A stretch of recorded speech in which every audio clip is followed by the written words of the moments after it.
Bonjour à tous et bienvenue pour ce nouvel opus de Et pour quelques couronnes de plus. Aujourd'hui, on va parler tournoi. Je suis avec Nikoko et Trip. Salut les gars. Salut. Et donc, on va parler du tournoi de Joinville. On va présenter un petit peu nos listes, dire ce qu'on attend de Joinville. Et dans une deuxième partie, on vous dira comment le tournoi s'est passé et si ça s'est bien passé pour nous ou pas. Qui est-ce qui veut commencer à parler de ces listes?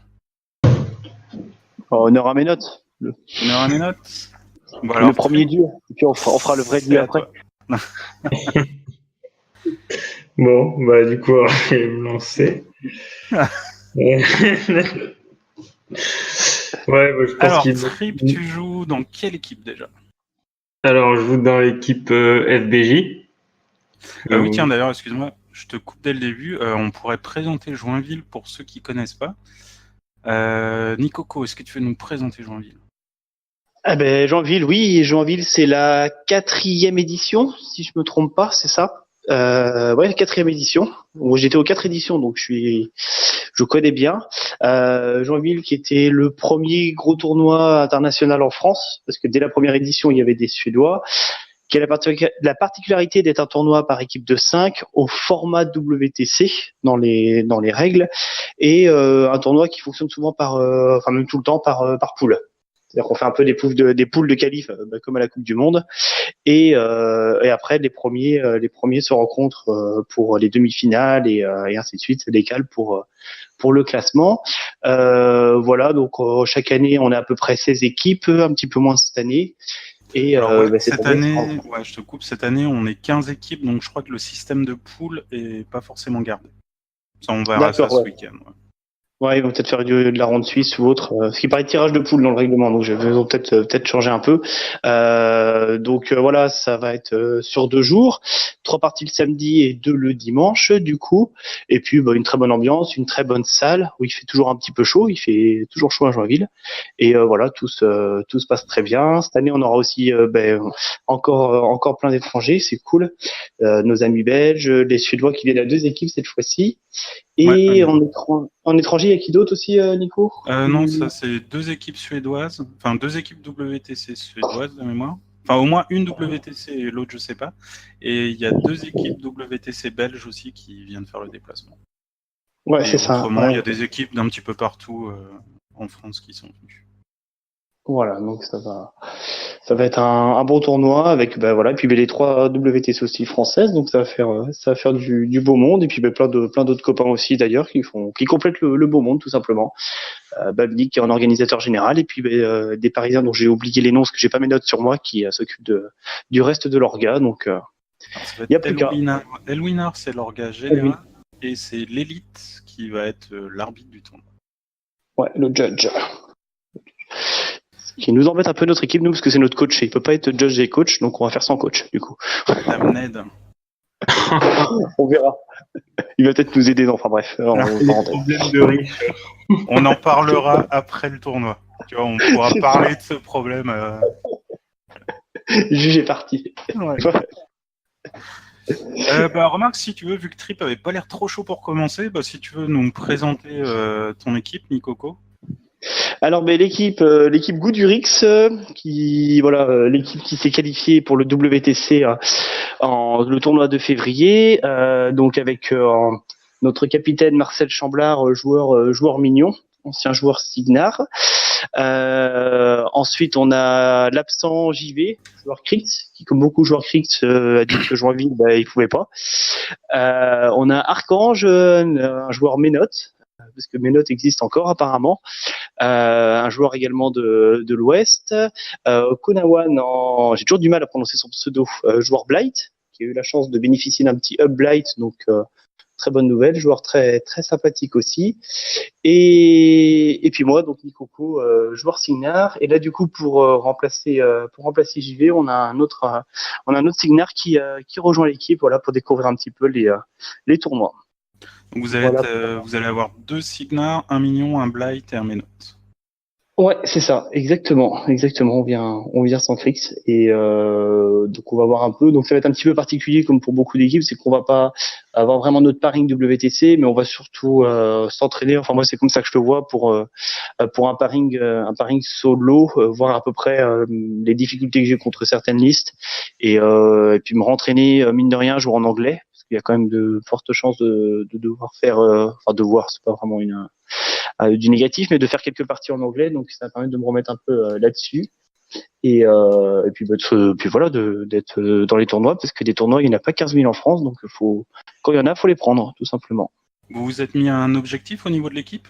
Ou pas du tout, vous allez voir comment ça se passe. Bah, on pense. Alors avec JV, c'est vrai qu'on aurait pensé faire un 4-1, ça aurait été cool. Sans lui, je pense que le minimum, ça va être 3-2 quoi. Minimum 3-2 pour l'équipe. Après, ça va dépendre aussi de qui on va rencontrer, parce que bon, deux défaites contre, si c'est deux défaites contre l'équipe une Suède et l'équipe une de France ou l'équipe de France, c'est entre guillemets plus normal. Après, si c'est deux défaites contre des équipes un peu moins attendues, ce sera pas la même chose quoi. Donc 3-2 c'est le minimum. Moi je serais mécontent si on fait en dessous 3-2. Et moi personnellement, j'aimerais bien faire mon 4-1 quoi sur l'ensemble. Après ça va dépendre si je suis sacrifié ou pas, mais je pense pas trop. Donc voilà. Dernier Joinville j'avais bien réussi à faire 5-0, donc je me dis que pourquoi pas celui-ci. Alors, en liste, qu'est-ce que tu vas nous jouer? Alors j'ai fait un mix, parce que j'ai beaucoup de choses depuis le début d'année, beaucoup Nemo 3. Puis bon, vu qu'on savait que Nemo 3 ça allait un peu se casser la gueule, on a dit on va passer sur autre chose. Donc j'ai assez vite abandonné Nemo 3. La moitié de mes parties, je les joue avec Alley 3. Après, il y a deux versions d'Alley 3. Il y a la Grazinger qui est très réputée et qui est très forte. Mais toutes les parties que je fais en amical ou en tournoi, ça reste compliqué au niveau de la cloque. Et je pense qu'il me faut encore de l'expérience. Donc, j'ai envie, vu qu'on fait un résultat, j'ai un petit peu abandonné l'idée. Donc, je suis parti sur AL3 Storm Division, que je joue depuis la MK3 et même un petit peu, non, que depuis la MK3, c'est que c'était pas en MK2, je suis bête. Donc, avec, dans le battle group de Halley, donc, Thorn, Stormclad et un Squire. Thorn pour le KTC, et puis, c'est Thorn, hein, donc, plus besoin de le présenter, surtout avec AL3. Le Stormclad pour avoir un Jack qui tape plutôt fort et qui bénéficie bien des points de focus de tous les storms qu'il pourrait y avoir à côté. En unité, j'ai une full cavalerie Stormlance et une mine Stormlance avec plus besoin de les présenter, les Stormlance, hein, c'est la meilleure infanterie Signar, voire certainement l'une des meilleures du jeu, clairement. Cathy pour les booster un peu et j'hésite toujours entre la full Stormlance ou 3 Stormlance et Cathy, et je trouve que ça permettait d'avoir un peu plus de polyvalence avec Cathy et d'avoir plus d'électrolype, parce qu'elle a quand même les 3 éclairs au tir et au cac, et je me dis qu'avec le nerf de Nemo 3, les joueurs sont peut-être moins préparés à se défendre contre les électrolypes, donc en avoir dans une liste, ça peut être cool. En solo, j'ai également mis un Stormblade Captain pour permettre aux Stormblade, parce que j'ai aussi des Stormblade en unité, pour taper fort aux Stormblade, d'être cachés derrière les Stormlance et de passer au travers pour déjammer les Stormlance et pouvoir faire des charges ou des assauts un peu plus loin. Savio, parce qu'il est gratuit et que Dev 17, Dodge et Mat 7, ça permet de faire des bonnes blagues. Et également, une excellente mat et un pot 13 mètres d'armes. J'ai également Junior pour Arcane Shield, et là j'ai hésité pas mal entre lui donner un Firefly ou un chargeur. Le Firefly permet de booster les dégâts électriques, mais c'est souvent compliqué à passer, et voilà, je me dis que le chargeur, quand il peut être alimenté en focus, ça reste un bon jack léger, donc je lui ai mis un chargeur, et je crois que c'est tout dans la liste, si j'ai rien oublié. Donc ça fait un petit peu de monde, ça bénéficie plus du revive qu'une liste Gravedinger. C'est assez polyvalent. Par contre, ça craint pas mal les gunlines qui tâchent. Donc voilà, vu qu'il y a pas le Cloud Wall, c'est un peu ce qui va être compliqué à affronter. Mais bon, voilà, c'est une liste que moi je joue pas mal et celle que je maîtrise le plus. Donc ça risque d'être ma main list. On verra si je la joue beaucoup. Et enfin, ma deuxième liste, une liste un petit peu plus expérimentale, parce que je me dis qu'il faut quand même que je reste à m'entraîner avec Gravedinger, qu'il y a un nouveau caster qui est arrivé, qu'il faut bien le tester. Donc j'ai pris Marcus 2, Est-ce que tu veux nous présenter un petit peu Marcus, pour ceux qui connaissent pas trop, histoire de... Bah oui, ouais, c'est à vrai que ça fait. l'E3, je pense que les gens connaissent, mais Brisbane, je suis pas sûr. Alors Brisbane, ouais, Marcus 2, c'est un des rares casteurs de corps à corps bien violent qu'on a en Signar. Sa spell list, alors il a vraiment de tout et tout peut être utile. Le premier qui nous a marqué en Signar, c'est Fury, donc plus 3 en dégâts et -1 en def. Donc plutôt un upkeep, donc ce qui permet en plus de passer d'une unité à l'autre. Il a également Hallowed Avenger sur un Jack, ce qui permet d'avoir en fait une juste vengeance sur un Jack quand un gars de l'infanterie meurt en fait. Donc ça permet à un Jack de gagner un petit peu de distance, une attaque de plus au CAC. Il a également le Rock ou Razor Wall, donc un gabarit de mur, si on passe dedans, on se prend un point de dégâts. Donc ça peut permettre de bloquer des fois la petite infanterie mono PV et de protéger sur un côté. En sort, qu'est-ce que j'oublie? Il peut mettre une colline aussi, sachant qu'il peut la mettre même s'il y a des figurines en dessous. Donc ça permet d'avoir l'élévation qui peut augmenter un peu la def quand même. Il n'y a pas grand-chose qui ignore l'élévation dans le jeu. Donc ça peut permettre à des figurines d'être mieux protégées contre le tir et d'avoir une position surélevée pour bien tirer aussi. Donc ça peut être pratique. Tu peux t'en servir aussi pour du KTC ou sniper des solos, des trucs comme ça, non? Voilà, ouais, ça peut être aussi une bonne méthode. Lui, il a un jetpack, donc déjà je trouve ça super classe. Un jetpack qui permet soit de se repo gratuitement quand il a chargé, soit pour un point de focus d'avoir le jump, ce qui lui permet de menacer plus loin. Et quand il fait ce jump là, sa première attaque de CAC est boostée, donc ça permet de compenser une charge. Et en plus, il met KO, non, avec son marteau, non Peut-être, tu es en train de me mettre un doute. Il a rame avec son marteau. Bah oui, il a rame avec son marteau. Je suis en train de penser que j'ai oublié de le jouer contre Chouf la semaine dernière. Ah mais non, mais j'ai jamais touché.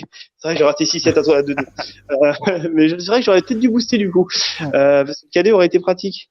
Donc ça, c'est plutôt pas mal en fait, parce que tu jump, t'as ton attaque qui est boostée, et si jamais ça touche, tu mets KD, donc après, ça se passe plus. Après, tu enchaînes, ouais. En sort, je suis en train de vérifier, mais j'ai rien de loupé. C'est bon. S'il a bélier qui permet de repousser une figurine aussi. Donc ça, sur un scénario pour pousser le petit Jack qui est gênant, ça peut être pratique. En effet de base, donc à part la tourelle, il a aussi le Desperate Space sur des trenchers, ce qui permet à une unité de trencher d'avoir plus de mouvement. Donc ça, c'est plutôt bien pratique pour augmenter la zone de menace. Et quand tu joues en Gravinger, c'est pas les trenchers qui manquent. Donc l'adversaire doit faire gaffe sur quelle unité je pourrais le mettre pour menacer plus loin. Et son feat qui est à la fois, enfin déjà lui il tape Po 15, donc c'est plutôt cool en Signar. Il n'y a que Striker 2 qui tapait Po 15 de base. Et son feat permet donc à tous les trench, enfin toutes les figurines sur petit et moyen socle d'avancer de 3 et de se dégainer. Et les Jack gagnent bulldoze.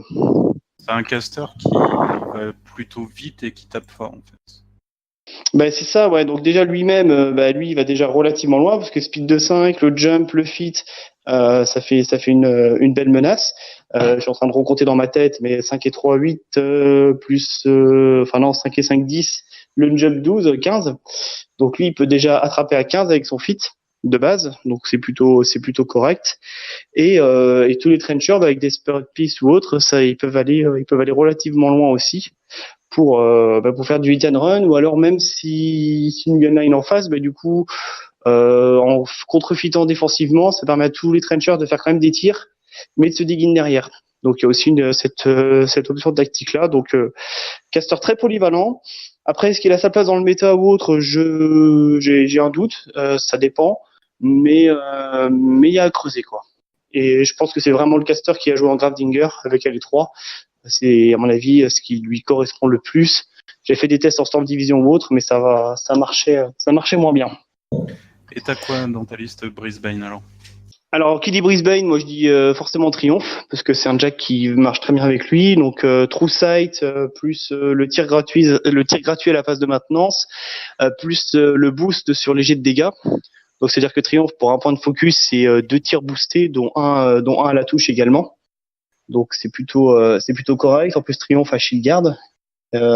J'ai également mis un Ironclad pour avoir le Jack lourd le moins cher et qui va souvent être la cible d'Hallowed Avenger. Ensuite, infanterie, donc là on a du trencher de partout, donc des commandos.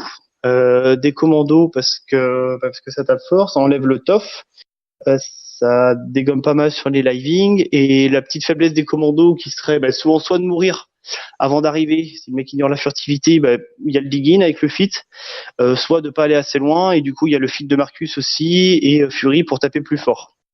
Donc des commandos, ça peut quand même taper en mini-fitant, ça peut taper quand même po 14 sur une cible avec Fury, donc c'est pas négligeable pour Signar avec avec les règles. Ouais, ça fait du taf. Ouais.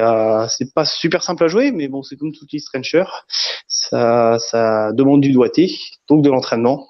Ah tiens, donc, par contre, je te pose juste une petite question sur les commandos.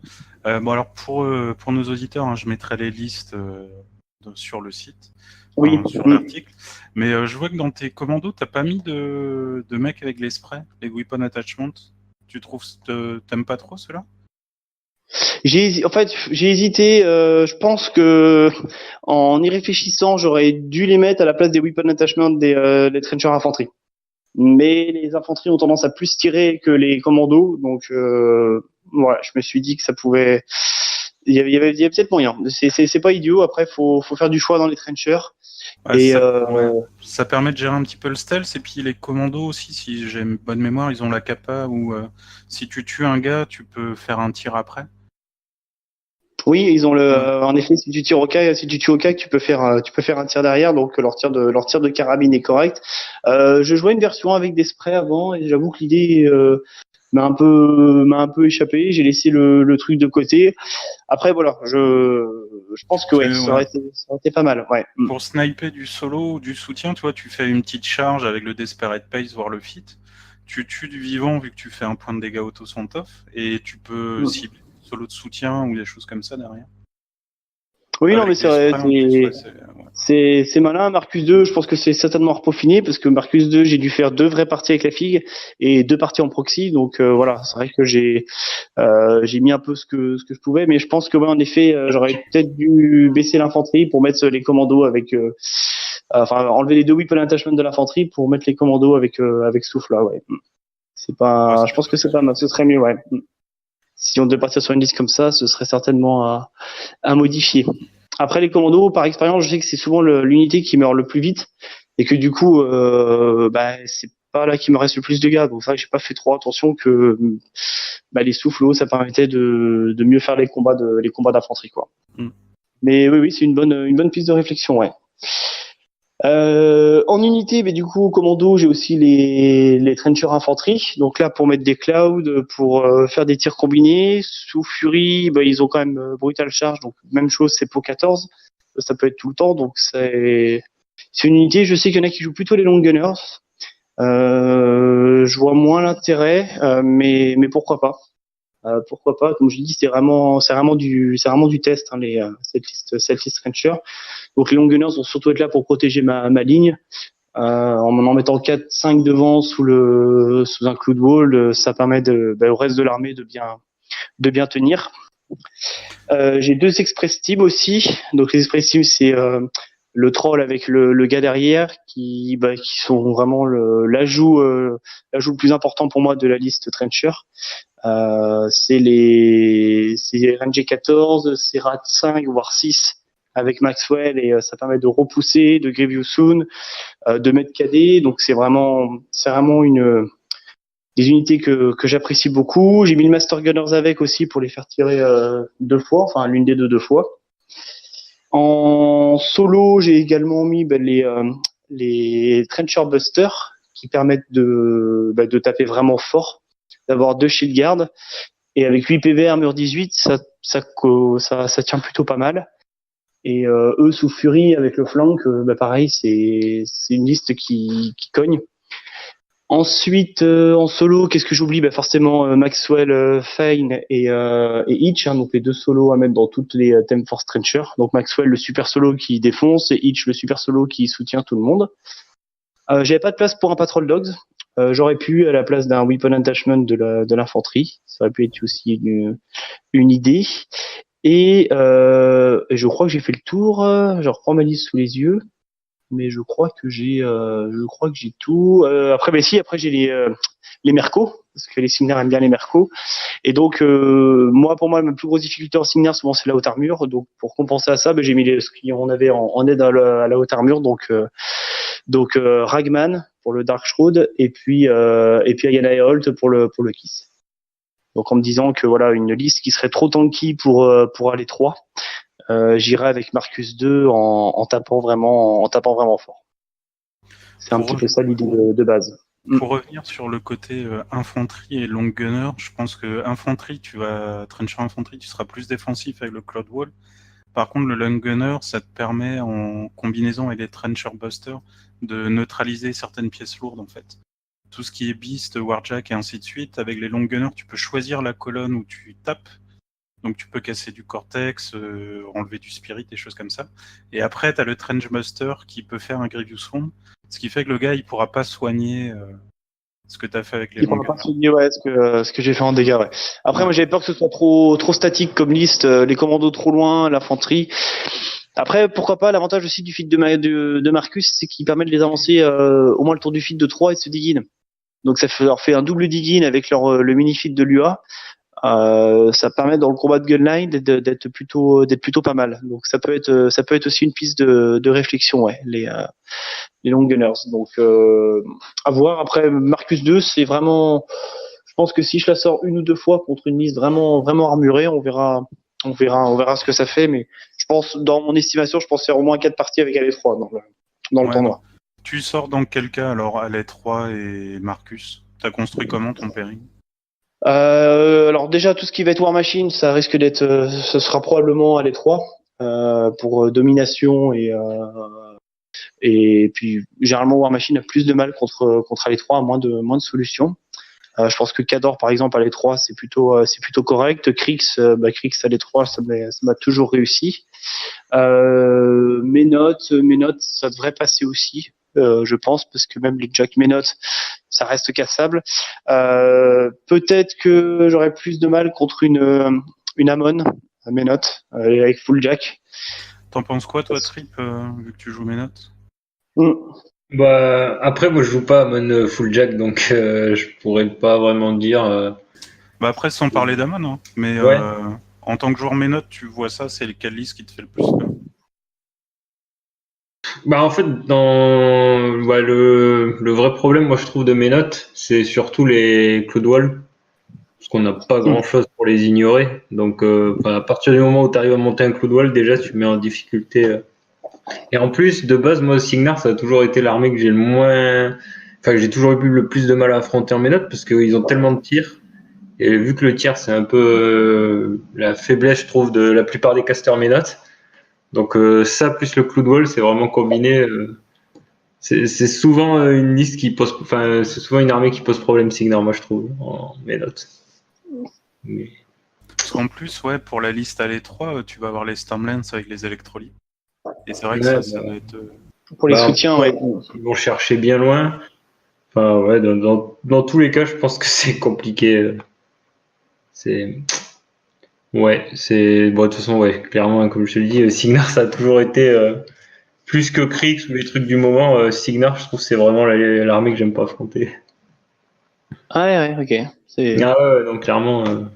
Puis enfin le moindre jack, comme tu disais, le moindre chargeur, tu lui laisses une ligne de vue sur le caster, il peut tenter des trucs assez facilement quoi, et ça monopolise pas grand chose de la liste, donc ouais, non, c'est compliqué. Bon bah si tu rencontres l'équipe de Trip, faut que t'ailles sur lui. Il n'y a pas 4000 Menot. Nous c'est encore mieux parce qu'on a 2 joueurs Menot dans notre équipe, donc tu vois, tu vas pouvoir te faire plaisir.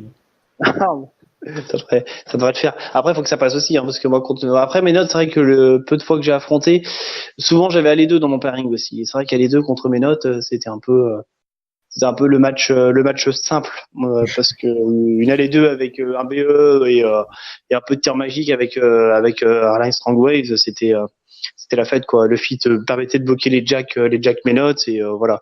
Je faisais un peu ce que je voulais avec leur depth de 10, donc entre les TK et les dominations, c'était plutôt.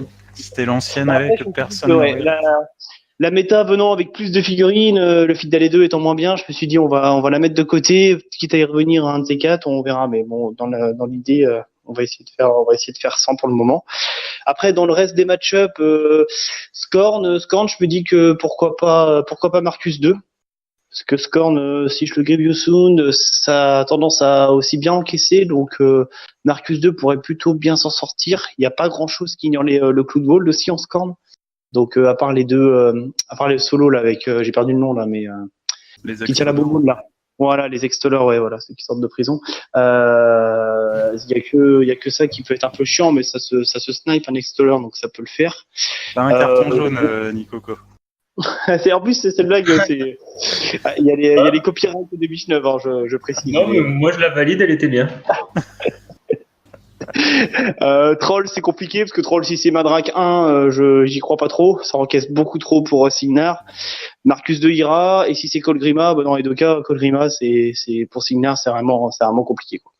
C'est vraiment compliqué, mais parce que Colgrima, elle a les souffles, elle a tout ce qu'il faut pour gérer à la fois le digging, à la fois mon Cloud Gold, en se positionnant bien, donc à moins de tomber sur un mauvais Colgrima, ça va être chaud. Et qu'est-ce qui reste? Ostrom, Merco. Ostrom, ça sert à rien de builder en Signar contre Ostrom parce que je vois pas trop comment ça peut le faire. Alors, je pense Ostrom, si je puis me permettre, parce que Ostrom, pour nos auditeurs, nos nombreux auditeurs, avec Nikoko, on joue souvent l'un contre l'autre, et je joue la version Ostrom Hammer Strike, je vous la présenterai après, qui encaisse super bien et qui contre vraiment très bien Signar. Mais tu vois, sur le tournoi, on est 5 joueurs, 5 Merco, il y a 5 Ostrom. Non, il y a 4 Ostrom, je crois, mais par contre, les autres jouent pas en Hammer Strike. Et je pense que la version avec juste des petites poules et du solo à côté, c'est beaucoup plus prenable pour Signar. Non, mais pas forcément avec mes listes. Peut-être que les Stormlands peuvent gérer, parce qu'une poule, c'est chaud à passer l'armure, sauf que les dégâts, une fois qu'on les passe, il n'y a pas beaucoup de PV, donc... c'est armure 18, hein. Tu sais, une ou deux Stormlands en charge. Ouais, et puis c'est Possess maintenant les Stormlands en charge, donc ça peut le faire, quoi. Possess, et puis la poule, faut quand même qu'elle touche de la Dev 15, ce qui est pas non plus super simple, quoi. Donc on verra. On verra. Et puis dans les match-up, qu'est-ce qui reste? 14, j'ai dit. Krix, c'est plutôt les 3 de base. Orboros, ça fait un moment que j'ai pas joué contre Orboros, donc on verra. On verra Orboros. Dans le doute, quand je connais pas trop, je joue une liste que je maîtrise, donc plutôt les 3. Et puis Grimkin, c'est peut-être ce qu'il y a de pire. Alors déjà Grimkin, moi j'ai les 2 joueurs que j'ai affrontés en Grimkin, c'est Tsa et Gamentor, donc voilà, c'est pas forcément trop révélateur de toute la faction Gamekin, mais voilà, ça a toujours été branlé sur branlé, donc on verra. On verra ce qu'on peut faire avec contre Gamekin. Peut-être que Marcus 2 peut avoir une chance. Voilà en gros pour les match-up, qu'il peut avoir, ouais. À prendre. Quand tu joues avec tes listes, tu t'orientes plutôt vers quelles conditions de victoire? Tu vises le scénario, tu vises le KTC, l'attrition, tu t'adaptes à... T'as déjà un plan de prévu au début ou pas du tout? Non, franchement, j'ai toujours ce défaut-là, moi, c'est que quand je fais une liste, j'ai toujours joué Signar, un petit peu passage en Orboros, mais je dois avoir 95% de mes parties en Signar. Étant donné que j'ai du tir et tout, j'ai souvent joué l'attrition et l'avantage numérique. Et je me suis fait surprendre au scénario, sauf quand je jouais à les 2 et à la cloque. Donc c'est vraiment là-dessus, faut vraiment que j'ai un plan de bataille pour ne pas rester que sur faut que je tue le maximum de figurines en face et gagner là-dessus, quoi. Faut que je vois au scénario comment je peux me placer, essayer de mieux mesurer, parce que le nombre de fois que j'ai un solo, je me dis ah oui tiens, est-ce qu'il peut aller au flag? Bah non, c'est le tour d'avant, fallait le placer pour se dire que si jamais il bougeait ou il courait, il est à la portée pour aller au flag. C'est des petits détails comme ça qu'il faut que je peaufine dans mes placements, mais détails plus temps, c'est jamais bonne combinaison, donc faut voir. Mais généralement, je suis vraiment sur de l'attrition de base. Ouais, et puis après tu t'adaptes scénar ou KTC, quoi. Si je vois une ouverture ou si je vois que j'ai assez d'avantages, je me dis que voilà, on commence à scorer pour forcer l'autre à tout donner et à finir après, hein, mais scénario, ouais, c'est vraiment attrition, plus après KTC si l'autre s'est exposé, et puis scénario pour finir, quoi. Mais j'ai jamais commencé une partie en me disant là, celle-ci je vais la gagner au scénario, c'est quasi sûr, quoi. À part les rares fois, jouer à les 2 ou contre des listes où ça bloquait vraiment, quoi. Mais à part un caster simple de scénario comme peut l'être AD2 ou comme peut être Manius 2 par exemple, vraiment les casters orientés scénario pour gagner assez vite. J'ai pas eu d'expérience où je gagnais vraiment trop vite, sauf contre un joueur qui débutait, mais ça c'est différent. Mais sur une autre partie, non. En me disant au scénario, le gars a quasiment aucune chance, quoi. Pour le moment, ça m'est pas arrivé, ouais. Au niveau de l'équipe, vous avez mis une stratégie en place? T'as un rôle particulier ou vous allez vous adapter au fur et à mesure? Non, je pense qu'on va clairement s'adapter parce on avait essayé de noter à peu près les matchs, les listes types qu'il pouvait y avoir avant Joinville, du coup, pour préparer une équipe. L'absence d'un Crix, ça change beaucoup de choses dans une team, mine de rien. Donc là, on va vraiment s'adapter, sachant qu'en plus nous c'est Lilith qui doit se préparer sur nos pairings et nous faire la macro et tout. Étant donné que là il pourra pas le faire, ça va être, on va vraiment s'adapter en fonction de, cette liste-là. Il y a les 5 listes, celle-ci je peux prendre, celle-ci beaucoup moins et celle-ci je perds automatiquement et voilà, un peu à l'ancienne quoi. Ouais. Ok. Pour le moment. Je sais pas si t'as des questions, Trip, ou des remarques. Non, à vrai dire. Après, ouais, Signar étant pas ma tasse de thé et que je connais pas spécialement, je vais pas pouvoir trop ramener ma science. Oui. Bon, on va pouvoir passer à toi là. Tu joues dans quelle équipe? Alors ouais, donc moi je suis joueur mercenaire du coup dans l'équipe FBJ. Donc si je dis pas de bêtises, c'est l'équipe un peu locale proche de FBJ, ouais. tournoi. C'est le fantastique bataillon de Joinville. Voilà. Vu qu'on joue à Joinville. Il n'y a pas plus local. Donc pour la petite histoire, à l'origine, j'étais censé être avec les Animus et Cortex, à l'équipe de Brest. Bon, forcément, Guild Ball étant passé par là, il y en a eu des défections et donc l'équipe n'y va plus. Donc j'ai réussi à trouver une place dans une équipe qui cherchait un remplaçant. Donc j'en ai quand même profité parce que ça permet de jouer des parties, comme le disait Nicoco. Des tournois en France, il n'y en a pas 36 000, donc ce serait dommage de passer à côté, quoi. Bon, par contre, forcément, niveau équipe, c'est un peu du bricolage. Enfin, en tout cas, pour ma participation, ils avaient déjà un joueur Ménote en plus. Donc, après, on n'a pas vraiment le même style de jeu, donc ça n'a pas posé de problème. Et du coup, en fait, notre équipe, donc, elle se compose donc 2 joueurs Ménote. On a un joueur Cador, un joueur Signar et un joueur Syrah. Donc bon, on va dire que c'est pas les factions les plus en vue du moment, mais Vous vous êtes donné un objectif ou pas? Ou c'est juste pour le plaisir? Alors moi personnellement non, je me suis fixé. Enfin, en équipe non, on n'a pas parlé d'objectif, donc parce que j'ai échangé un peu avec eux forcément. On n'a pas parlé d'objectif. Je pense qu'on y va vraiment juste pour jouer.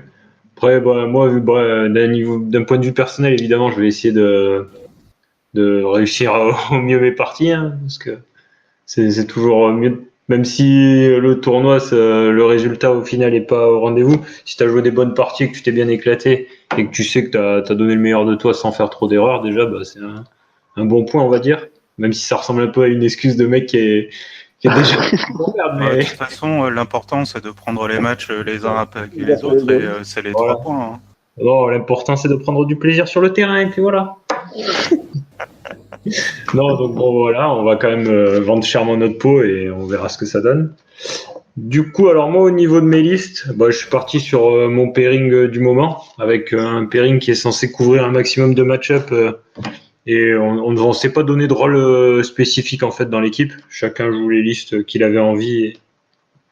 Et donc moi, mon pairing, il s'articule autour d'une liste forte et une liste, on va dire, qui comble, qui essaye de combler les faiblesses. Donc, comme on en avait un peu parlé dans le podcast sur mes notes, ma liste principale, donc c'est Arby. Donc, on va pas la redétailler puisqu'on l'avait quand même pas mal détaillé dans le podcast. Vas-y, parce que tout le monde n'a pas forcément écouté le podcast. Si tu peux voilà, donner ta liste. C'est le moment où tu accroches l'auditeur et tu leur dis rendez-vous sur le podcast. Mais non, mais jamais je vais accrocher des auditeurs avec mes notes. Déjà. Sur la vidéo, tu peux même faire un petit onglet où ils cliquent dessus, ils vont direct. Mais oui, faut vivre avec ton temps, Nico. Oh là là. Alors, on va dire qu'ils ont cliqué sur l'onglet, d'accord? Hop, et là, ils arrivent sur toi qui explique ta liste. Ok. Donc, alors, Arby, donc pour le Battle Group, déjà l'indispensable Hierophante pour qu'elle puisse se soigner. plus qu'elle se soigne avec son focus. Ensuite, donc en Jack, j'ai mis le strict minimum. Elle a 24 points de Jack actuellement, donc j'ai joué un Sanctifier et un Revenger. Donc le Sanctifier, c'est le Jack Ménote qui enlève l'intangible à 10 pas de lui, qui récupère les âmes. Il tape correctement, quoi. Il a une reach de pot 16, il a speed 5, donc c'est quand même un Jack avec le sort de Harby qui fait charger de plus de pas. Il va quand même chercher à 12. Et avec la Theme Force, parce que c'est en Faithful Masses, il bénéficie de End of Vengeance quand il y a un warrior qui meurt à 5 pas. Donc vu qu'on verra après qu'il y a pas mal de warriors dans la liste, ça arrive quand même assez souvent. Et donc le deuxième, le Revenger, en fait c'est un Jack léger qui a un shield, donc il est quand même armure 19, et surtout en fait il a un Arc Node. Et donc même si ça paraît pas ouf et qu'il y en a beaucoup qui jouent le dévout avec Harby, moi je trouve que l'Arc Node ça ajoute pas mal parce que déjà elle a rien que le rebuck. C'est déjà rien que pouvoir faire le rebuck avec un Arc Node, ça fait que potentiellement elle peut le faire à 12 pas grâce au Hierophant qui donne plus de portée, et à 20 pas d'elle, elle peut Arc Noder un rebuck, donc ça couvre une bonne partie de la table.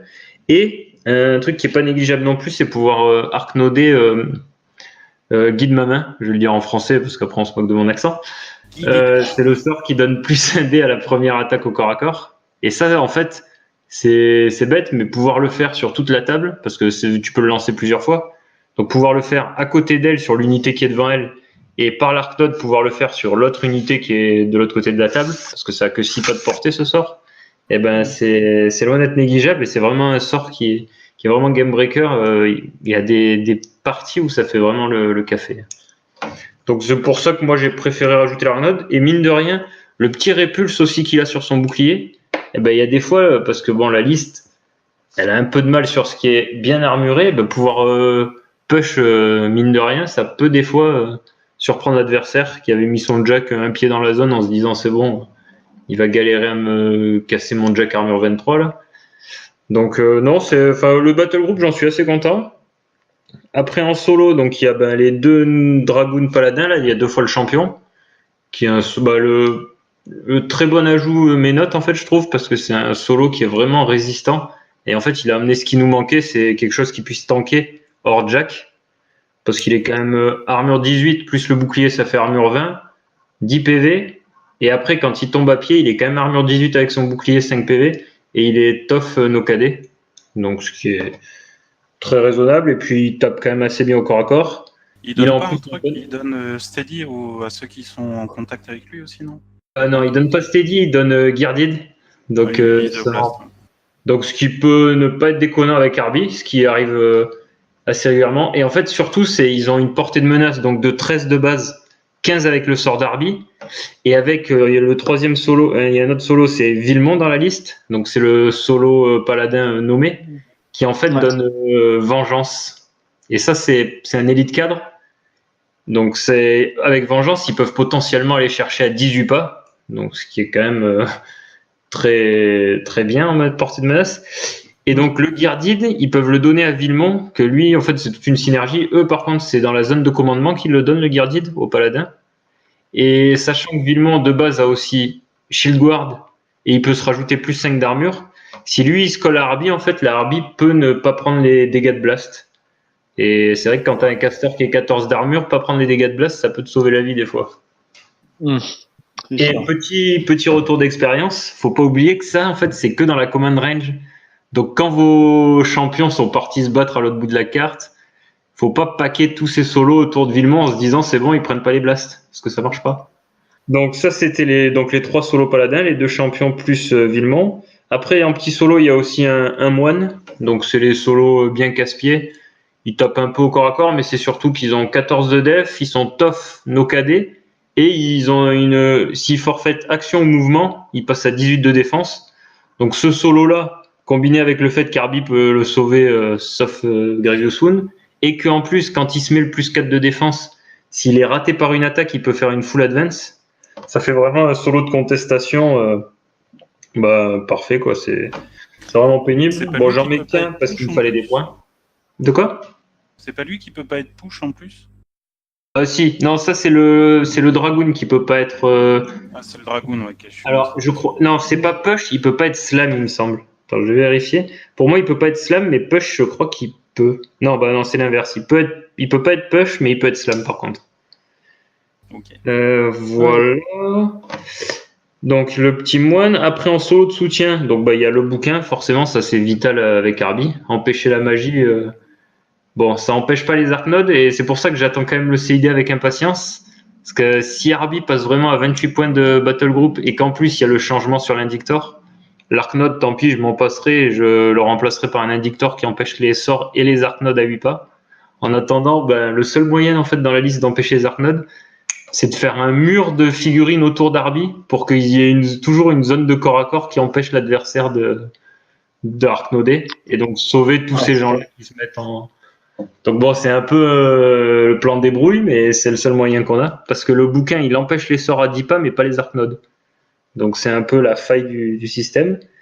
Mais sinon, à part ça, bah, le bouquin, en fait, il est super avec Arby, parce que ton adversaire, quand tu as le bouquin, mais que tu peux pas le sauver, il se dit, bon, il faut que j'investisse 5 attaques. Il les investit, ça passe, et après, il peut t'envoyer ses sorts comme il veut. Là, il peut pas savoir combien il va devoir investir, parce que tu peux décider de le sauver jusqu'à ce qu'Arby ait plus de PV. Et donc, typiquement, dans un match comme Colgrima, qui est un match quand même vachement compliqué, vu qu'elle a pas d'Arknode, et ben, tant que ton bouquin est en vie, elle peut pas venir te KTC avec ses souffles de fou. Et donc, en fait, il va pas souvent tenter d'aller tuer le bouquin parce que ça va lui demander tellement de ressources et qu'il est même pas sûr de le tuer au final. Donc, c'est vrai que le bouquin, bah, c'est obligatoire dans la liste. Après, en mini solo, bah, il y a un vrac et un mécano. Donc ça, c'est les trucs à un point pour compléter la liste. Une question Ouais. pour revenir sur le bouquin et les trolls. Il n'y a pas le snacking qui pourrait... Si jamais il snack le bouquin, tu peux le soigner quand même ou pas? Oui, parce que snack, en fait, ça se fait à destroy et le sauvetage de Harby, c'est à box. Le seul truc qui empêche le martyrdom, en fait, c'est le Grievous Wound.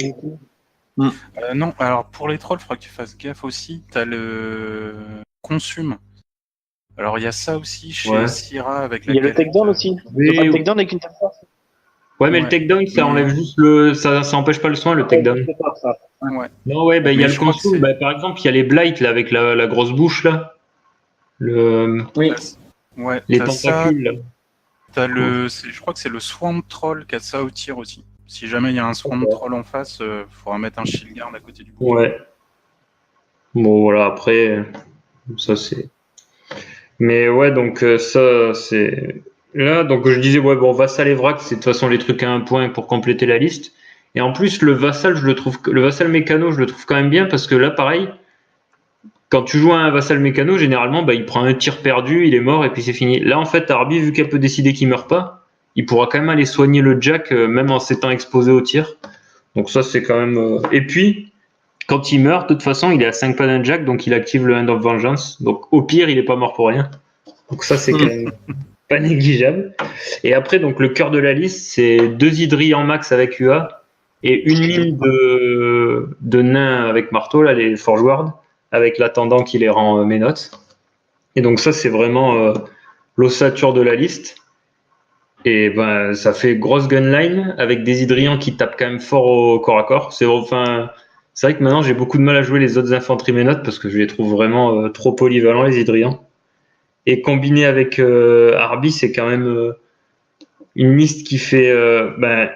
Ils ont une bonne défense grâce au moins 2 de Arby. Donc ils ont quand même le Diggin, ils ont le moins 2 d'Arby. Arby peut les sauver. Ils tapent quand même assez fort. Arby peut. Le seul problème qu'ils ont, c'est que quand ils sont pas sur leur proie, ils sont que mat 6. Mais Arby peut leur donner plus un dé pour toucher au corps à corps. Donc ça les complète. En fait, elle leur donne plus 2 de mouvement en charge. C'est vrai qu'ils ont que 0,5 de portée, donc ils chargent pas très loin. Donc avec le plus 2, ça devient correct à 11,5 de portée de menace. Et elle leur donne plus un dé pour toucher. C'est un peu le problème qu'ils ont. C'est qu'ils tapent assez fort en charge, mais ils touchent pas très bien à mat 6. Donc en fait, je trouve que Arby, en plus, elle les complète vraiment super bien, les Hydrians. Donc c'est vraiment une infanterie qui va très bien. Et j'ai rajouté les nains en mine, parce qu'en fait, je me suis rendu compte que ils tapent quand même assez fort. Mais une fois qu'ils sont engagés, en fait, vu qu'ils ont tous 0,5, il n'y a plus trop de place pour aller taper. Enfin, tu peux pas envoyer d'autres Hydrians. Et surtout, une fois qu'ils chargent plus, ça tape pas très fort. Et l'avantage des nains avec leur Reach 2, c'est qu'ils peuvent charger derrière la vague d'Hydrians. Et ils pourront quand même taper. Et eux, avec leur Weapon Master, ils peuvent quand même faire du ménage. Plus un autre truc qui est quand même magique, c'est les nains, ils ont Critical Smite, je crois que c'est ça. C'est ça, Ouais. ouais. Et donc avec Arby qui leur donne plus un dé, ils tapent à 3D, le critique est plus facile à faire à 3D. Et donc tu peux slammer un peu dans tous les sens, donc c'est quand même vraiment pas mal. Et l'autre gros point fort de cette histoire de jouer les mercenaires avec l'intendant, c'est que pareil, l'intendant, déjà il te permet de splitter tes nains, parce que vu qu'il a commandement 9 et que ça part de lui le commandement, tu peux jouer 3 nains à droite, 3 nains à gauche, ça te fait des petits modules pour envoyer des mecs Weapon Master. Et ce qui pourrait arriver, c'est que le mec te les tue, comme ça ils sont plus ménotes et en plus ils sont plus commandés. Mais vu qu'Arby, elle décide qu'il meurt pas, c'est vrai que voilà. En fait, c'est ça le problème des solo ménotes, c'est souvent ils sont fragiles. Mais en fait, quand j'ai joué avec Arby, ils sont plus si fragiles que ça, puisqu'il faut les tuer plein de fois. Et bon, j'ai oublié de rajouter, mais il y a une mine de cœur, évidemment. L'unité qui est un peu indispensable, je trouve. Dans tous les cas. Voilà. Même Donc, avec Jack. c'est ça, c'est les chanteurs qui permettent aux Jack d'être inciblés au sort, au tir non magique ou de leur donner plus de dégâts. Donc ça, même si tu joues qu'un seul Jack lourd, ça vaut tout le coup. D'accord, ouais, c'est le. J'ai pour 2 Jack, est-ce que ça valait le coup, mais ouais, plus de dégâts, ça peut pas. Et un truc tout bête, c'est que donc déjà il y a ça, je trouve, et surtout, c'est eux qui me font mon mur anti-Arknode, parce que mine de rien avec leur bâton, ils ont Reach 2. Donc quand il y a des Arknodes en face, généralement ce que je l'ai fait, je l'ai mis en mur devant Arby. Et comme ça, c'est eux en fait qui repoussent les Arknodes et comme ça, elle a juste. Il faut qu'elle les sauve. Donc le mec, il doit mettre des attaques dedans pour essayer de les dégager pour pouvoir Arknoder. Mais vu qu'Arby elle les sauve et qu'en plus elle met -2 pour qu'ils soient touchés, c'est pas si évident que ça. Donc ils ont toujours un intérêt dans la liste. Et puis au pire, ça te fait une petite unité à faire courir dans une zone pour aller marquer. Donc c'est toujours. Enfin, honnêtement, je suis rarement déçu. Les 4 chanteurs, ça fait toujours le taf. Et puis au pire, si le mec se concentre dessus parce qu'il se dit les Jacks c'est chiant qu'ils soient soutenus, c'est pareil, tu les laisses mourir tous sauf un, et celui que tu veux pas qu'il meure, Arby elle décide qu'il meurt pas de toute façon. Donc ouais, non, franchement, les chanteurs, personnellement, je trouve que même avec un seul Jack lourd, ça vaut toujours le coup de les avoir. Éviter un petit sort, un truc tout bête, pareil, le sort qui dit je prends le contrôle de ton Jack et il bouge, il tape. Le Jack qui bouge et qui tape sur Arby, ça fait pas rigoler quoi. Donc déjà, rien qu'éviter ça, je trouve que ça vaut le coup. Donc voilà, donc ça c'est ma liste principale. En gros, je l'utilise la plupart du temps. En gros, c'est vraiment la liste que je sortirais. Je me sens le plus à l'aise dessus. Après, le gros point faible qu'elle a, donc c'est le tir, parce qu'il n'y a qu'un Arknode. Bon, il y a le mur de... un Arknode. Il y a juste un Shield Guard. Et il y a quand même le mur, parce que la Theme Force, elle te fournit un mur qui te donne le couvert. Donc ça peut quand même un petit peu aider. Mais faut pas se leurrer. Quand tu es contre une liste genre Signar, quand tu es genre une liste Everblight un peu avec trop de bis de tir, même si tu montes à défense 18 derrière ton mur, la bis qui booste, un 12 à faire ou un 13 à faire, à 3D, ça se fait quand même bien. Pareil, en plus, les Jack Signar, ils ont quand même une bonne rate. Donc, il leur suffit généralement de faire un petit 12 pour toucher. Donc, c'est vraiment trop risqué. Donc, ma deuxième liste, je l'ai montée autour de ce principe. Pareil, quand tu affrontes Ostrom avec Arby, je pense que ça doit être très compliqué vu les portées de tir. Et pour moi, c'est pas gérable.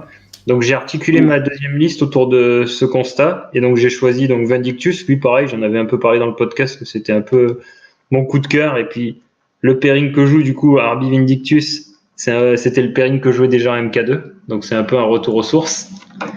Et donc, en fait, la liste de Vindictus, elle est l'autre point fort de mon pairing, je trouve, de mon point de vue, c'est que c'est quasiment la même liste que Arby. Donc, l'inconvénient, c'est que l'adversaire, il sait quel type de liste tu vas jouer. Il se dit pas, est-ce qu'il va jouer une liste full Jack, est-ce qu'il va jouer une liste full infanterie. Ça, c'est ce que je faisais avant. Et là, en fait, les deux listes, c'est full infanterie, puisque dans le deuxième, tu retrouves double champion, Villemont, tu retrouves le 2 fois les Hydrians max avec UA, le mine de nain avec l'intendant, tu retrouves les choirs, tu retrouves un petit vassal mécanique, un vrac. Les seuls changements qui sont apportés à la liste, c'est le deuxième Jack, au lieu que ce soit l'Arknode, parce qu'il y a le Sanctifier qui est de retour, le deuxième c'est l'Indictor. Donc si jamais il y a le changement CID, en fait mon battle group ce sera le même dans les deux listes. Donc comme cette liste c'est anti-KTC, l'Indictor lui ce qu'il apporte c'est la protection contre les Arknodes. Donc c'est vraiment le gros plus de la liste. Et Après, il y a le petit ajout, c'est Anastasia. Donc, bah, ça, c'était un petit solo pour aller chercher loin, pour commencer à avoir un petit solo de contestation. Et surtout, le gros plus, en fait, pourquoi j'ai choisi Vindictus pour survivre au KTC à distance, c'est l'ajout d'une unité mine de Zélote. Et en fait, bon, eux, ils font rien dans la partie normalement, ou si j'ai besoin de les utiliser, c'est vraiment que ça se passe bien. Et en fait, eux, ils restent à 5 pas de Vindictus parce que Vindictus, il a appel au sacrifice des Zélotes. Quand il doit être détruit, tu sacrifies un Zélote et il est soigné d'un point de vie. Donc ça, pareil, le point faible de la liste, c'est si jamais il y a du Grevioussoon en face. Mais sinon, en fait, virtuellement, tant qu'il y a les 6 Zélotes, eh ben, il faut le tuer 7 fois pour qu'il soit vraiment mort, Vindictus. Et donc l'avantage, c'est que ça se fait au moment où il perd son dernier PV. Donc pour peu qu'il soit derrière son mur avec 2 focus, le mec, en plus de devoir investir pas mal d'attaques pour le tuer, il doit se dire, alors attends, je vais devoir faire tout ça, mais en plus d'arriver à lui enlever ses 16 PV, je crois qu'il a, et ben derrière, il va falloir que je le retue 6 fois d'affilée, ou alors il faut que j'arrive à me débarrasser des îlotes, mais eux, vu qu'il reste 5 pas derrière le caster, normalement, c'est assez difficile. Donc voilà, ça c'est le principe de la liste. Et donc, comme j'ai dit, l'inconvénient, c'est que le mec sait quelle liste tu vas jouer. Par contre, l'avantage aussi, c'est que tu as une seule liste à train. Et du coup, les mécaniques de jeu, en fait, tu les connais par cœur. Et quelle que soit la liste que tu joues, ça va vite. Et tu sais dans quel ordre activer les choses. Normalement, je vais pas dire que ça roule tout seul, mais tu as quand même les mêmes mécaniques. Donc voilà, c'était mon pairing, mes notes actuelles et pour Joinville. Et du coup, du fait d'avoir les mêmes mécaniques et les mêmes types de listes, t'as pas peur que c'est les mêmes difficultés contre certains match-up du coup, contre du Greviosoon ou contre de l'électrolyte ou des AOE, ouais. Le problème, alors contre les AOE, pas trop, parce qu'en fait, et les électrolytes avec la nouvelle version, ça va à peu près, parce qu'en fait, la liste Vindictus, il y a le feat qui dit, pendant le tour de mon feat, tu me tires pas sur mes figurines, tu peux pas les cibler par les tirs non magiques, ni par les sorts, ni par les charges. Donc en fait, plus le fait que les hydriens peuvent te dig-in, contre tout ce qui est tir, en fait, t'as un tour où t'es dig-in, un tour où t'es sous-fit.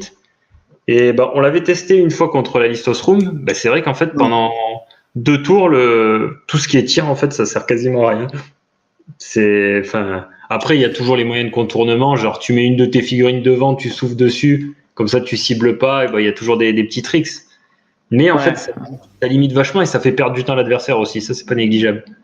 Et après, en fait, les Greviosoon, le problème, c'est que y a rien pour l'empêcher, en fait. Donc, de toute façon, je pars du principe que il y en a pas tant que ça dans le jeu quand même. Il y en a des forts. Typiquement, le Stalker Krix, c'est juste une plaie.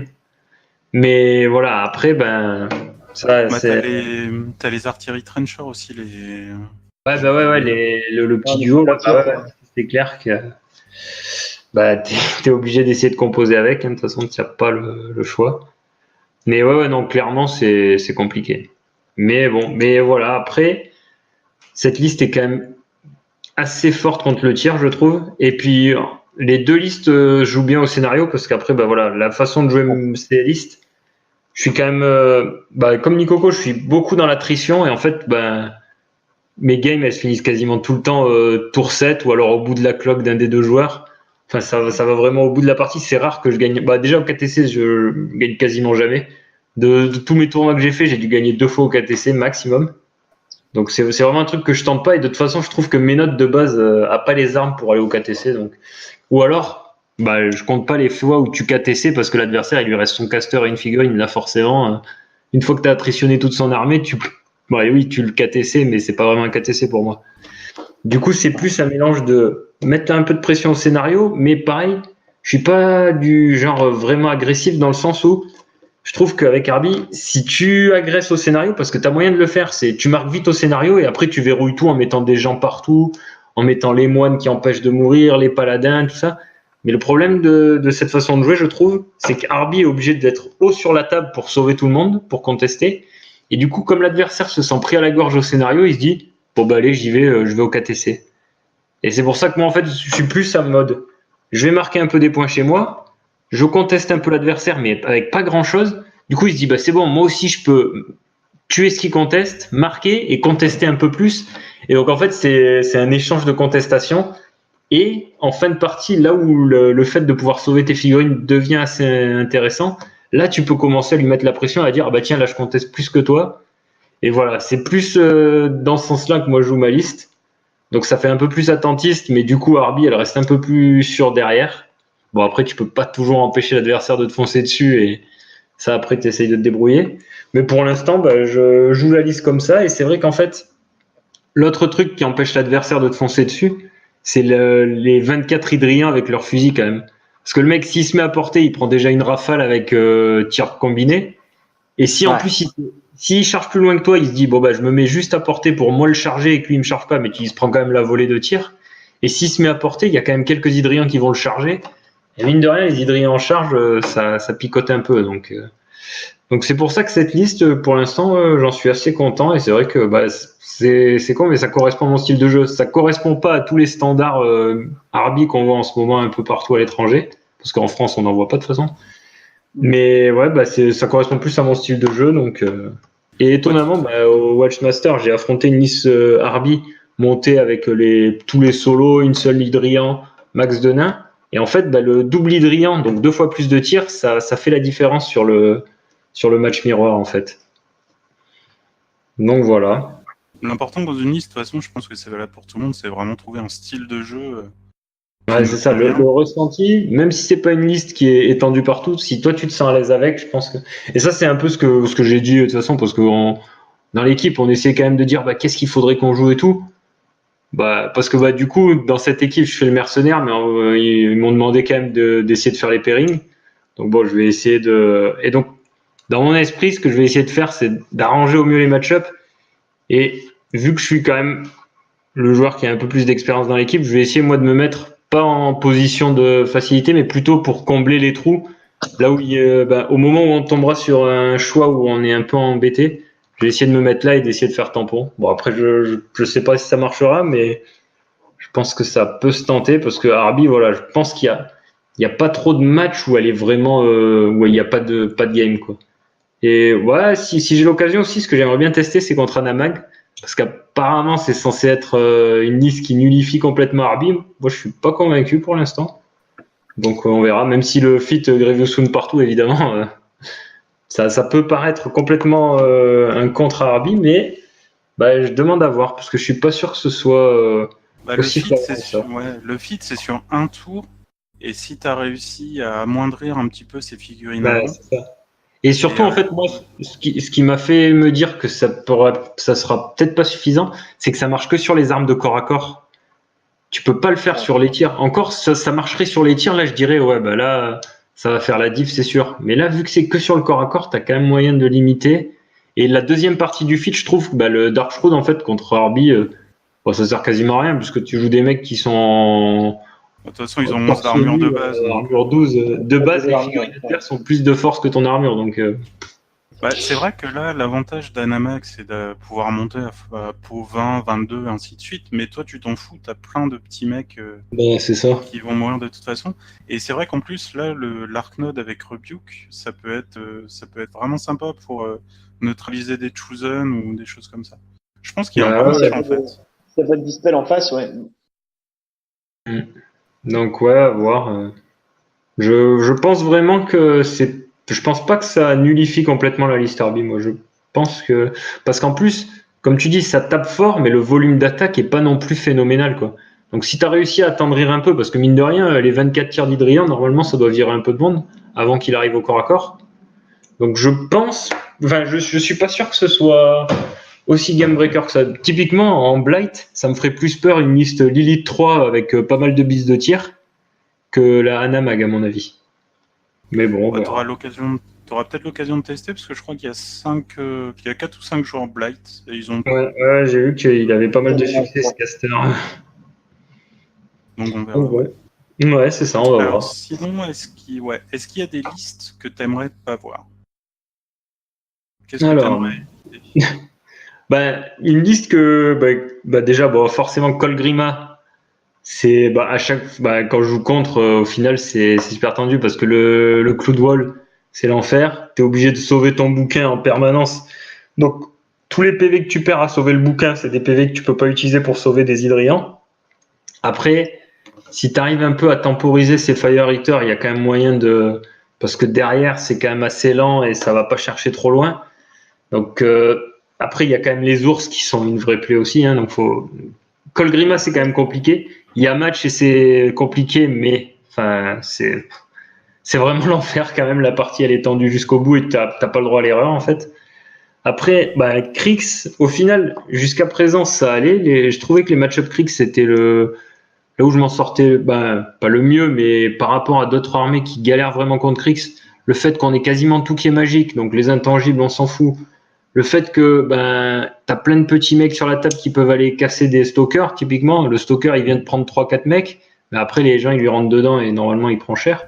Mais là, maintenant, avec la liste full static 6, là, typiquement une Scare 3 full static 6, Arby, elle aime pas trop, quoi. Là, il y a ton feat qui te protège bien, par contre. Enfin, c'est un tour, mais le feat fait mal au static 6. Ouais, voilà, le feat te permet de temporiser un tour, mais en fait, déjà, le fait que Scare 3 elle puisse tirer, ton caster, Arby, elle peut pas se permettre d'être trop en vue non plus. Et puis, mine de rien, le petit truc des static 6 qui disent un PV sur le Jack, c'est un PV sur le caster. Vu que sur Arby, tes PV, tu les comptes, ça devient vite problématique. Typiquement, pareil, au Welsh, j'ai affronté en dernier une liste comme ça. Je me suis retrouvé, il avait une unité en embuscade de Blood Witch. Je me suis retrouvé à mettre mon Arknode sur le flanc pour qu'il se fasse prendre en embuscade, pour qu'il se fasse défoncer rapidement et qu'il se prenne pas les static 6 qui avaient backlash, quoi. Donc le mec a été content de me prendre mon Arknode et moi j'étais content de le perdre parce qu'il me faisait pas perdre des PV sur mon caster, quoi. Mais bon, c'est un peu triste de réfléchir comme ça, quoi. Tout le monde est content comme ça, c'est bien. Ouais, voilà, c'est gagnant-gagnant. Mais enfin, toi tu perds une figurine, le mec il a juste perdu un peu de temps à la limite et ouais, non. Donc non, ça c'est quand même assez compliqué. Effectivement, le fit te permet de temporiser un bon tour, mais pareil, tes Hydrians pour tuer au tir, il faut qu'ils combinent sur des Static 6, mais du coup t'en tues pas tant que ça parce qu'elle monte à défense 16 sur le tir, plus les autres elles sont stealth. Là non, franchement cette liste là je trouve c'est quand même assez compliqué. En Krix, moi c'est la liste qui me poserait le plus de problèmes, je pense. Donc à voir. Et après ce qu'il faut que je vois, c'est les listes full armure, genre les briques Jack. Parce que là, tu joues typiquement, ce sera de la tempo, marqué au scénar, et puis essayer de temporiser au maximum, grappiller des jacks par-ci par-là. Parce que bon, la liste, malgré tout, elle casse pas si facilement que ça l'armure, quoi. Enfin, t'as des figurines qui peuvent taper quand même, mais bon, c'est compliqué. Et après, je voudrais juste rajouter un petit tips. Ouais, non, ça sert à rien. Non, si, vas-y. Non, c'est bon. Parce que je me dis qu'en fait, si je le raconte un peu à tout le monde, c'est un peu con parce qu'après, je peux plus le faire en partie. Donc, je montrerai ça sur les tables, voilà. Si on s'apprend. Non, mais vas-y, tu peux le dire à nous, on est entre nous. Donc, en gros, un petit truc que j'aime bien faire avec le Sanctifier, c'est quand tu as tes Hydrians autour, là, avec le Sanctifier, le joueur adverse a fait exprès de pas activer le Hand of Vengeance. C'est que tu fais charger tes Hydrians un peu partout en disant vas-y si tu veux faire une free strike. Et donc soit le mec te laisse partir tes Hydrians sur des trucs qui sont derrière, soit il fait la free strike mais du coup ça alimente et en âme et ça active le Hand of Vengeance pour le tour en cours. Parce qu'en fait Hand of Vengeance c'est t'as le plus de plus 2 jusqu'au prochain round. Donc en fait ça s'active instantanément. Donc tu peux, même si le mec s'est débrouillé pour pas l'activer, si toi tu fais charger tes gars et qu'il fait des free strikes, tu peux activer le Hand of Vengeance pendant ton tour. Et ça, je trouve que c'est plutôt intéressant. Et des fois, les joueurs en face, ils se disent évidemment qu'ils prennent la free strike. Et en même temps, ils ont généralement raison parce que sinon, l'Hydrien, il va chercher des gens derrière tranquillement, quoi. Donc ça, c'est le petit tips que j'aime bien faire et que je trouve ça marrant. C'est le côté gagnant-gagnant, quoi. Ouais, voilà, on est gagnant-gagnant. Tu tues mon Hydrian, je gagne un focus, je gagne plus de plus 2. Bon, écoute, tout le monde est content. C'est beau. Est-ce que Nico tu aurais des questions sur les listes, sur le pairing ou pas du tout? Bon, non, ça me paraît. Après, c'est vrai que sur mes notes, Arby, avec Archange, on a pas mal échangé là-dessus, donc je comprends en effet ton avis et le fait que tu adores la liste, quoi, parce que ça, il est convaincu aussi. Moi, c'est vrai qu'Arby, On l'a plus vu en début de la MK3, donc je trouve ça bizarre qu'il réapparaisse que maintenant. Et ouais, en effet, je pense qu'il y a moyen de trouver une place. Après, Vindicus, j'ai dû jouer une fois contre, donc je m'en rends moins compte de ce que ça peut faire, mais avec les explications, ça me paraît plus limpide, donc pourquoi pas, ouais, pourquoi pas à voir maintenant en partie. Eh ben, on va voir après le tournoi alors. C'est ça. Et juste un petit truc pour rendre hommage quand même, parce que Archange, bon, on en avait parlé au podcast, mais c'est vrai vu qu'il est assez souvent sur Brest aussi, on échange pas mal. Et c'est vrai que c'est en le voyant rejouer, parce que moi je dois avouer que j'avais perdu quand même fond en Arby, en MK3. Ouais. C'est en le voyant la rejouer que je me suis dit, ouais, il y a peut-être moyen. Et ce qu'il a fait revenir, moi je trouve, c'est la Theme Force Faithful Massis qui dit, bah tiens, t'as ton mur gratuit, donc tu auras ton petit couvert, même si le décor est contre toi, tu pourras quand même te mettre à couvert. Et ça, je trouve que c'est ça qui m'a redonné confiance de la jouer. Même si au final, c'est rare que ce soit ça qui te serve pendant la partie, bah, c'est bête, mais c'est ça qui m'a fait la rejouer. Et après, c'est vrai qu'en la retestant, tu te rends compte qu'il y a quand même des choses à faire. Ah, puis le méta a changé aussi, parce que Army, où il y avait full jack à une époque, c'était pas super. Voilà, c'est ça. Ouais. Ok. Donc, bon. À toi, Coco. La première question qu'on pose, c'est est-ce que tu as vraiment une âme à jouer au Ostrom? C'est ça. T'as encore des amis dans le jeu ou pas? Bon, alors on est parti. Alors, de mon côté, donc je suis joueur mercenaire. Mais bon, pour ceux qui suivent un petit peu, ils ont dû s'en rendre compte. Je vais jouer dans l'équipe Abra Raccourcix. C'est une des équipes WTC qui vont aller faire le championnat du monde en Pologne. Ça va être en septembre. Donc je joue avec... Donc alors là, il va nous manquer un joueur. Il va nous manquer notre capitaine Pim qui joue Krix. Il est remplacé par Tech qui joue Trollblood. Sinon, on a Antoine Ça qui joue Grimkin. Julien ESH, c'est un Français qui vit aux États-Unis mais qui est revenu en France, enfin en Europe actuellement. Donc il va jouer avec nous. Lui, il joue Signar. Et on a Plasma qui va être notre deuxième joueur Krix. Donc on n'a pas d'âme, hein. On a 2 Krix, un Grimkin, on est comme ça. Et un mercenaire, hein, tu peux le dire. Et un mercenaire. Donc, du coup, voilà. Au niveau de l'équipe, on est plus parti sur chaque joueur fait un pairing de tournoi individuel en gros. Donc on fait des listes qui peuvent se débrouiller un petit peu partout. Il faut que tu aies un pairing qui puisse se débrouiller quelle que soit la situation. C'est-à-dire que demain, tu iras en tournoi solo, tu iras avec le même pairing en fait. Je pense que nous tous, quasiment, sauf les joueurs Krix, qui auraient peut-être un ou deux changements parce qu'il faut se partager les casters. Mais Pim, c'est sa liste de tournoi. Julien, c'est sa liste de tournoi. Antoine, c'est une liste qui sortira en tournoi individuel sans problème. C'est vraiment, on n'a pas forcément essayé de faire des paris ou d'orienter vraiment les listes. On est vraiment parti sur le fait que voilà, faut qu'on n'ait pas trop de trous dans le pairing, mais chacun doit pouvoir se débrouiller contre à peu près tout. Et du coup, vous avez quoi listé les grosses lacunes que vous pouviez avoir pour essayer de compléter avec les copains ou... Ouais, après ça on va voir. En gros les lacunes, il y a Colgrima qui nous embête, hein. Ça c'est ça. Après moi personnellement, j'en parlerai peut-être un peu plus tard, mais les lacunes que j'ai, c'est plus des factions que j'ai pas l'habitude de rencontrer que des vrais trous dans mon pairing. Au niveau des objectifs, nous c'est clair, on va essayer de gagner. Il y a ce tournoi, en fait, ça fait 4 éditions qu'il existe. Les 4 éditions, c'est des Suédois qui ont gagné de mémoire. Donc, la même équipe, les mêmes joueurs, je crois déjà. Ouais, même 5 joueurs. C'est ça. Donc, nous, cette année, on va essayer de gagner. Donc, on verra si on arrive ou pas. On a Pim qui est pas là, qui est c'est un de nos meilleurs joueurs, donc ça va nous faire un petit handicap. Mais voilà, ça va être notre objectif. 4-1, je pense que ce serait vraiment le minimum. Si on fait en dessous, ça va être... On jette des cailloux. Voilà, c'est ça. Donc moi je suis venu en mercenaire, donc alors je joue... Attends, juste Nico, mais du coup tu nous as pas dit dans l'équipe de Joinville qui remplace les absents? Alors on a juste Pim qui est absent, et donc qui est un joueur Krix, et donc c'est Tech qui joue plus trop à War Machine mais qui a accepté de jouer avec nous, et lui il joue Troll. D'accord. On troque un Krix contre un Troll. Mais pour la petite histoire, c'est marrant parce que il y a 3 équipes WTC françaises qui sont WTC. Et il y a 4 joueurs Crix dans ces 3 équipes et c'est les 4 joueurs qui ont droppé pour le tournoi. Alors, on a Et récupéré même le Plasma 5 qui quand devait même. dropper était un Crix aussi. Qui aurait pu dropper était un Plasma, a failli dropper et il jouait Crix. Et il est revenu. Malédiction. Malédiction Crix.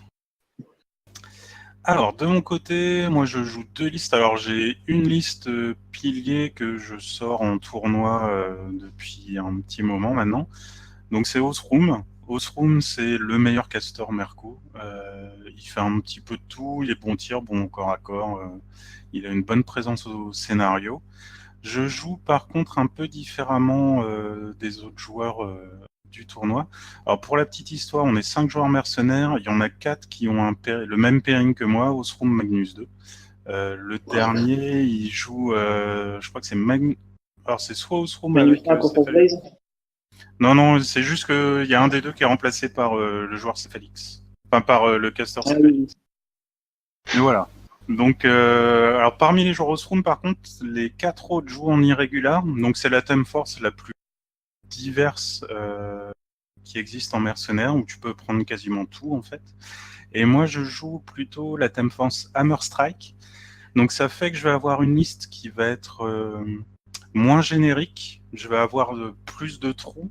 Un des trous majeurs de la liste, ça va être notamment tout ce qui est figurines éthérées. Parce que j'ai que Osroom qui a sa hache. Donc vu qu'il charge à 7,5, ça va pas aller loin. Ou un petit Blast Stranglehold faire du dégât. Donc ça, c'est un trou. Mais par contre, sur certains match-up, ça fait que ça bloque vraiment l'adversaire en face. Notamment contre Signar.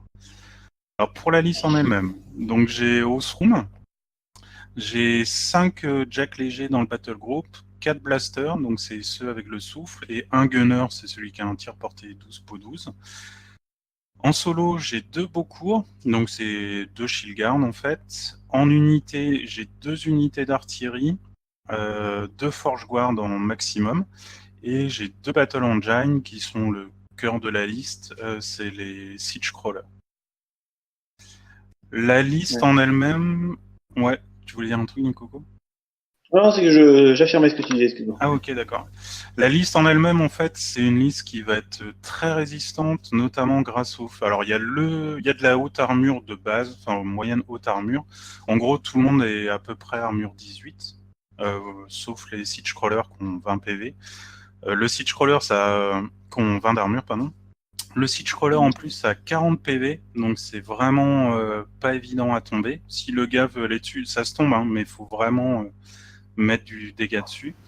En plus, le tour du feat d'Osroom, tout le monde gagne plus 3 en armure. Donc en gros, le tour du feat, tout le monde tourne autour de 20-21 PV. Donc ça devient dur à tomber. La résistance est accrue en plus par la récursion que donnent les Siege Crawlers, parce que les Siege Crawlers vont me permettre de récupérer un des 3 nains par Siege Crawler par tour. Donc c'est plutôt pas mal, ça permet de toujours avoir des corps à envoyer. Ça tire plutôt correctement au tir avec les 2 artilleries. Le Siege Crawler en plus, chaque Siege Crawler a 2 tirs à OE4 qui ont critic stagger. Ça c'est super important. Si jamais je réussis à faire un double, à ce moment-là, il y a toutes les figues qui sont sous le gabarit qui sont stagger, donc ils vont perdre leurs attaques initiales et ils pourront plus faire d'attaque spéciale. Donc ça en blocage de liste adverse, c'est vraiment bien. On a rien à... On va pas contrer ça. Ça, C'est-à-dire t'as juste... check, ouais. c'est que le shield guard qui peut contrer ça en fait. Ouais. Faut que ton shield guard soit assez loin pour que la galette n'arrive pas sur la cible initiale. Et l'avantage du siege crawler et de l'artillerie aussi, c'est que ça me permet de gérer les huge bases.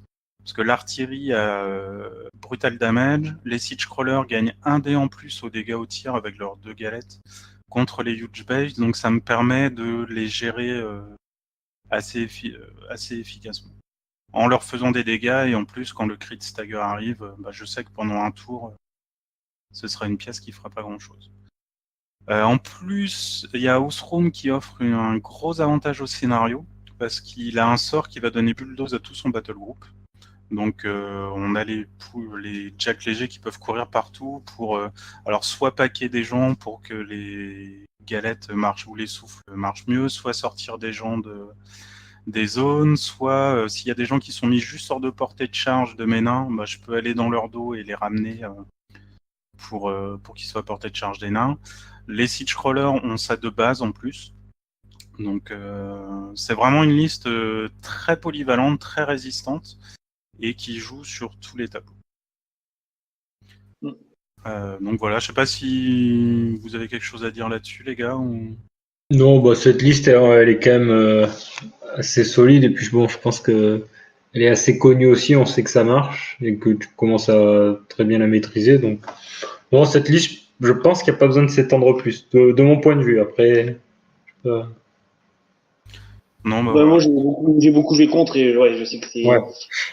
c'est compliqué à affronter. Après, il y a quand même beaucoup de mécanismes, il y a quand même beaucoup de trucs à jouer. C'est pas si simple de bien jouer au Scrum, quoi, dans cette version-là aussi. Alors elle est moins difficile à jouer que la irrégular, je trouve. Parce que tu vas avoir Ah moins de ouais? solos différents, moins. Alors doit consommer un petit peu plus de temps quand même avec la récursion. Enfin, c'est des choses qu'il faut pas oublier, quoi. Mais je pense qu'en irrégular, ça demande plus de temps parce que tu as plus de solos qui vont interagir entre les différentes pièces. Là, ça reste assez simple, hein. C'est 2 Forge Guard, 2 Siege Crawler, 2 Beaucourt, 2 artilleries. Et puis, Et puis, le truc qui rend la liste vraiment facile à jouer, c'est que autour de Osroom, tout le monde est tacticien. Donc, tes fantassins, ils chargent à travers tes BE, tes jacks, ils tirent à travers tes BE. Tout le monde se traverse dans tous les sens. ouais, ça, c'est une grosse facilité. Alors, C'est vrai sachant que que ça, ceux qui sont tacticiens, enfin, il est tacticien pour les ruliques. Donc, en irrégular, tu as ouais. plein de figurines qui sont pas ruliques. Alors que là, tout le monde Et se donc, traverse. ouais, ça, je trouve que ça te simplifie vachement. T'as pas besoin de te dire, ah bah attends, il faut que j'active d'abord celui-là qui est devant, qu'en irrégular, si jamais il active pas les nains qui sont devant, bah les solos mercos qui sont derrière vont pas pouvoir trop. Donc c'est vrai que dans ça, je trouve que la liste, ça ajoute un vrai plus pour la prise en main et le fait de la fluidité, je trouve, de la jouer, quoi. Ouais, le problème d'irrégular, c'est qu'il y a un moment, faut réfléchir quand tu bouges. Ouais, voilà. Et ça, c'est compliqué des fois. Et ben, les joueurs au sous ont perdu l'habitude, hein, il faut bien le dire. C'est vrai. Par contre, ouais, une faiblesse de la liste, par contre, mais ça, j'arrive pas à voir comment je peux la contrer, c'est que je manque un petit peu de punch au corps à corps. Il y a les nains qui sont pour 11 Weapon Master quand même. En charge, ils vont faire du dégât. Par contre, une fois qu'ils sont englués au corps à corps, ça devient plus compliqué. J'aimerais bien rentrer un driller, enfin un jack lourd de corps à corps, voire 2. Mais en fait, j'ai pas les points parce que les warjacks me donnent pas de points gratuits pour la liste. Donc ça voudrait dire la liste, en fait, le problème de cette theme force, c'est que la liste est vraiment au point près et tu peux pas vraiment la changer. Une solution serait d'enlever les blasters, mais j'ai mis 4 blasters, donc les jacks avec sous. Et ceux-là, je peux pas les enlever parce que c'est ce qui va me permettre de gérer les listes avec beaucoup de fantassins ou avec du cloud notamment. Donc style les 3 ou les choses comme ça. Ça me permet de passer au travers des clouds ou même alors c'est par exemple quand on joue contre Amon, s'il y a un mur de jack qu'on peut pas cibler avec des gars qui sont collés derrière, à ce moment-là on peut faire courir un nain qui va se positionner devant et on va utiliser le nain pour tirer. Donc les souffles sont vraiment trop importants. Donc là c'est le point faible de la liste entre guillemets, c'est que j'ai pas de jack lourd. Donc voilà. À côté, je joue une liste Magnus 2. Donc Magnus 2, lui, il est en irrégular. Magnus 2, c'est c'est un des 3 meilleurs casters, mercenaires du moment. Je fais une liste qui diffère un petit peu de ce qu'il y a d'habitude. Le cœur de la liste, ça va être donc Magnus avec 4 nomades. Magnus, lui, ce qu'il donne, c'est un healing à tous ses jacks et escorts. Donc, en gros, tous les jacks ont plus 2 en mouvement et plus 2 en armure au corps à corps. Donc, le nomade en jack à 11 points, ça devient un jack armure 21, il est vraiment très bon. Je vais avoir 2 freebooters à côté. C'est du jack lourd, léger, entre guillemets. Ça a seulement 17 d'armure. Par contre, ça a plein d'utilités. Si je peux le mettre collé à Magnus 2 pour éviter d'être mis KO s'il y a une menace de KTC, ça a 2 gantelets et grab and smash, donc ça permet de lancer des figurines hors de la zone ou de les lancer vers moi. Ça a que PO 14, mais c'est Weapon Master, enfin l'équivalent Weapon Master si jamais la cible est KD, donc c'est vraiment le jack utilitaire qui est vraiment sympa. Et avant, j'avais un Boucanier. C'est un petit jack qui a un tir qui fait pas de dégâts mais qui met KO. Et je l'ai remplacé par un Renegade. Le Renegade, c'est le jack personnel de Magnus. Il a une galette à OE4 qui peut tirer à 16 pas. Donc en gros, ça fait une menace de 23 pouces avec le mouvement. Tout ce qui est sous la OE est KO.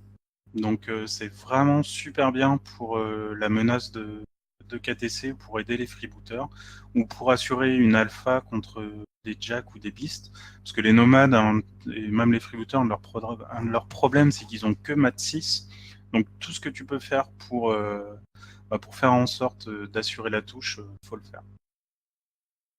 Donc ça, c'est le cœur de la liste. Autrement, je vais avoir 5 solos. Donc il y a Anastasia, qui a un solo avec embouche qui donne +1 pour commencer. Elle agit en couple avec Uchuk, qui a un autre solo qui est en embouche aussi. C'est un solo alchimiste qui a des petites grenades qui vont permettre soit de mettre KO, soit de mettre Rust. Donc il est toujours sympa. J'ai mon trio sinon de solos qui sont dans quasiment toutes les listes quand je peux. Orin pour la protection magique et pour les électrolytes qui permettent d'aller chercher des pièces un petit peu partout. Kelbelloc qui est vraiment très utile avec ses 2 tirs qui font 3 PV auto sans tof, et Eris qui va donner une menace de KTC qui peut disrupt et qui fait 3 points de vie automatiques aussi. Après je vais avoir 4 unités, donc j'ai Alexia et les Ryzen. Elle est plus là pour faire une fabrique de solos. En fait, à chaque tour, ça me permet de créer des solos qui vont soit pouvoir faire des dégâts parce qu'ils sont Podis ou Weapon Master, donc ça peut aller chercher des choses, soit qui vont me permettre d'aller sur les drapeaux sans avoir à mettre en danger un de mes autres solos utilitaires. J'ai des Kayazi Eliminator parce que ça coûte que 5 points et c'est génial. Ça bouge vite, c'est stealth, ça fait du PV automatique, ça enlève le tof. Voilà. J'ai Lady Ayana et Master Holt qui sont là pour apporter le plus de hauts dégâts et les attaques magiques. Et j'ai Linus et Edrea. Alors c'est l'unité qui va être la moins utile, mais elle a quand même 2 utilités. La première, c'est que Edrea, elle enlève les clouds avec son AOE 4. Donc ça, c'est vraiment bien pour jouer contre Colgrima ou jouer contre du Krix.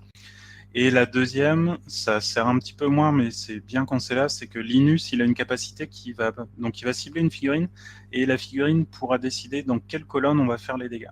Et ça, je m'en sers notamment contre Krix, quand Orin va lancer sa chaîne d'éclairs.